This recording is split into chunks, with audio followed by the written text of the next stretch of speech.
अखिलेश यादव ने मायावती को अपने फैसले से चौंका दिया। जी हां, आप सभी को बता दें कि समाजवादी पार्टी गठबंधन ने निवर्तमान सांसद राम शिरोमणि वर्मा पर विश्वास जताते हुए उन्हें श्रावस्ती से प्रत्याशी बनाया है।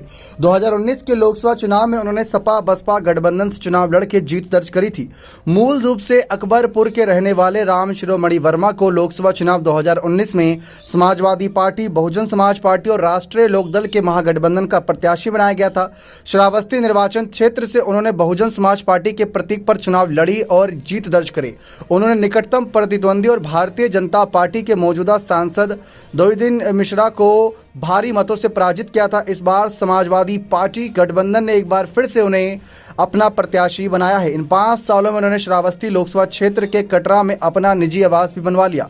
चुनाव जीतने के बाद वह राम शिरोमणि वर्मा लगातार क्षेत्र में सक्रिय रहे। हर छोटे बड़े आयोजनों में उनकी सहभागिता ने लोगों में अपना विश्वास कायम रखा। यही वजह है कि समाजवादी पार्टी ने उन्हें प्रत्याशी घोषित किया। अब बसपा ने भी उनको लेकर एक चौंकाने वाला फैसला लिया था, क्योंकि गत 23 मार्च को बहुजन समाज पार्टी ने राम शिरोमणि वर्मा, उनके भाई पार्टी नेता राम सुरेश वर्मा को बसपा से निष्कासित कर दिया था।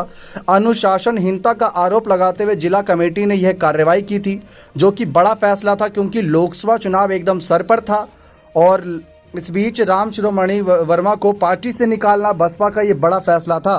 श्रावस्ती सीट काफ़ी चर्चाओं में रहने वाली है, क्योंकि जैसा कि हमने आपको बताया कि यहाँ से पिछली बार बसपा के ही टिकट पर राम शिरोमणि वर्मा की जीत हुई थी, और ऐसे में इस बार बहुजन समाज पार्टी क्या खेल करेगी, इस पर भी सबकी नज़रें बनी हुई हैं। अब जैसा कि यहाँ पर अगर हम बात करें पिछले चुनावी नतीजों की, तो सिर्फ 5000 वोटों से जीते थे। ज़्यादा बड़ी जीत नहीं थी राम शिरोमणि वर्मा की, लेकिन ददन मिश्रा ने जिस तरीके से सीट पर यहाँ पर हार का सामना करा था, वह भी कहीं ना कहीं चौंकाने वाली हार ही थी। 5000 वोट का मार्जिन ज़्यादा बड़ा नहीं होता।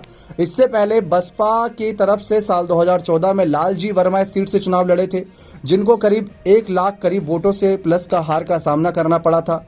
और श्रावस्ती सीट ये वही सीट है जहां से साल 2014 में सपा के टिकट पर अतीक अहमद चुनाव लड़े थे, और साल 2009 में बसपा इस सीट पर नंबर 2 की पार्टी रही थी, क्योंकि साल 2007 से 2012 के बीच बसपा की जो लहर चल रही थी, उसका फायदा काफ़ी हद तक लोकसभा चुनाव में भी नजर आया था। लेकिन जिस तरीके से माहौल बना है, फिलहाल रणनीतियों को देखते हुए यहाँ पर बसपा के प्रत्याशी पर भी सबकी नजरें हैं।